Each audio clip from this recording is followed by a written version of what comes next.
അങ്ങനെ നമ്മുടെ രാജ്ഭവൻ ലോക് ഭവനായി മാറിയിട്ടുണ്ട്.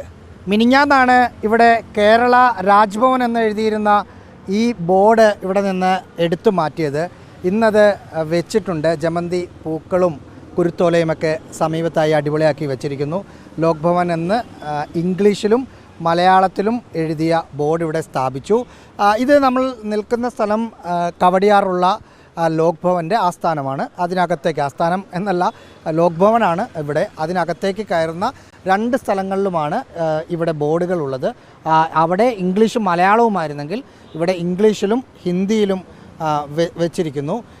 ഇത് കാണാൻ ഗവർണർ രാജേന്ദ്ര വിശ്വനാഥ് ആർലേക്കറും പത്നിയും എത്തിയിട്ടുണ്ടായിരുന്നു. മറ്റ് ഉദ്ഘാടന ചടങ്ങുകളൊന്നും ഇല്ലായിരുന്നു. ഇന്ന് രാഷ്ട്രപതി എത്തുന്നത് കൊണ്ട് ശംഖുമുഖത്ത് നടത്തുന്ന പരിപാടിയിലേക്ക് പോകാൻ വേണ്ടി ഗവർണറും പത്നിയുമൊക്കെ പുറത്തേക്ക് വന്നതാണ്. ആ സമയത്ത് മാധ്യമങ്ങൾ കൂടി ഇവിടെ നിൽക്കുന്നത് കണ്ട് ഇവിടെ ഇറങ്ങി ഈ ബോർഡൊക്കെ കൃത്യമായിട്ടാണോ വെച്ചത്, മനോഹരമായിട്ടാണോ എന്നൊക്കെ നോക്കി പിച്ചളയിലാണ് ഈ ബോർഡ് വെച്ചിരിക്കുന്നത്.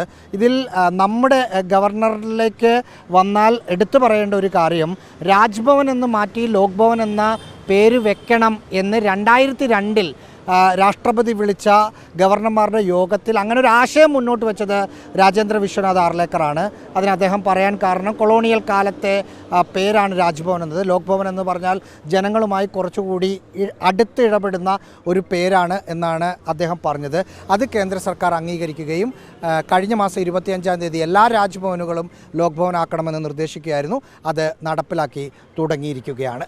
വീഡിയോ ജേർണലിസ്റ്റ് സച്ചിനൊപ്പം reporter Rahees Rasheed, in reporter, Thiruvananthapuram.